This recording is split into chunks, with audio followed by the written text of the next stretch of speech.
don't know if it was post-grad life, the internet, crippling self-doubt, or the insurmountable expectations I set for myself, but for most of 2023, I just wasn't feeling like me anymore. So much of what I was doing was no longer resonating with me. I found myself losing steam, and I started to question everything.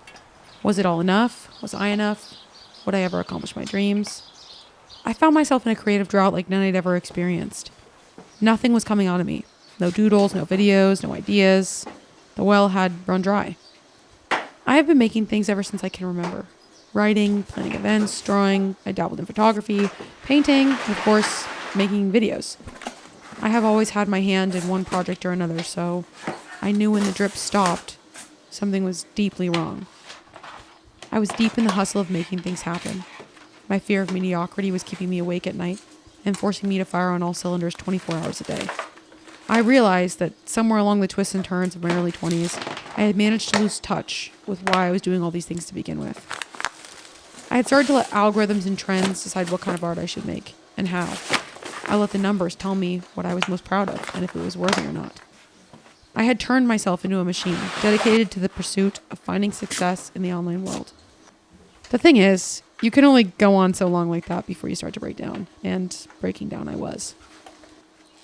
I started journaling, retracing my steps, making myself create things to try to wake up the inner artist inside of me.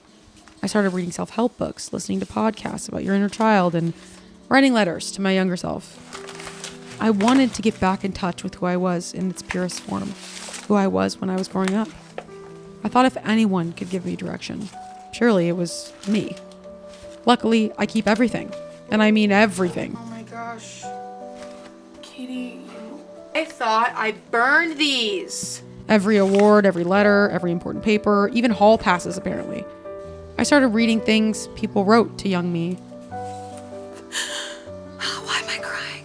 Oh, that's so weird. Things younger me wrote to herself, and the more personal archaeology I did, the clearer the image of her became.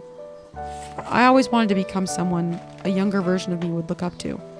But as I get older, I realize I already was one. Looking back at little me, she was strong, confident, brave, hilarious, and she always had a smile on her face.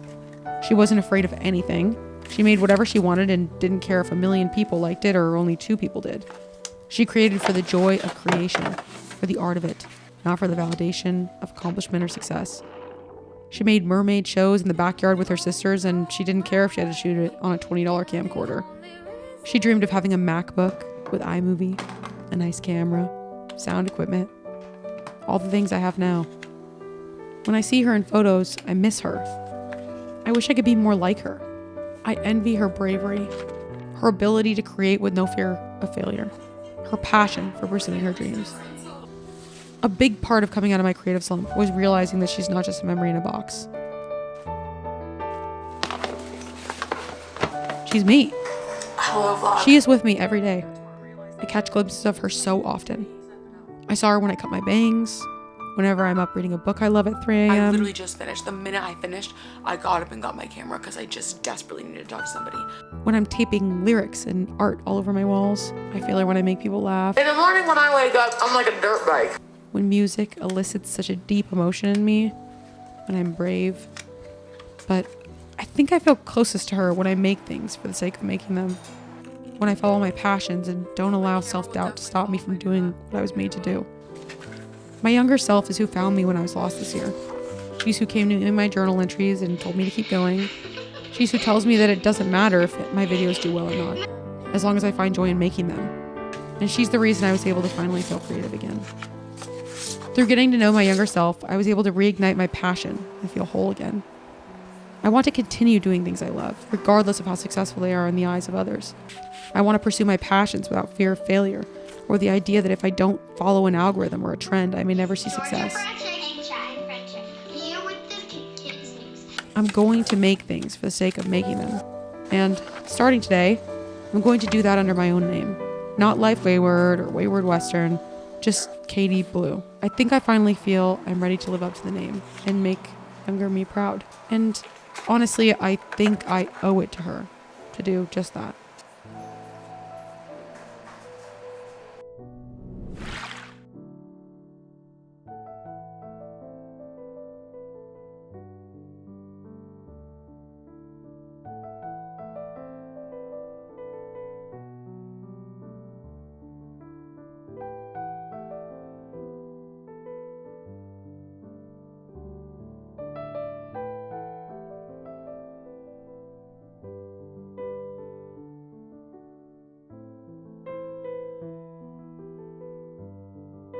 morning when I wake up, I'm like a dirt bike.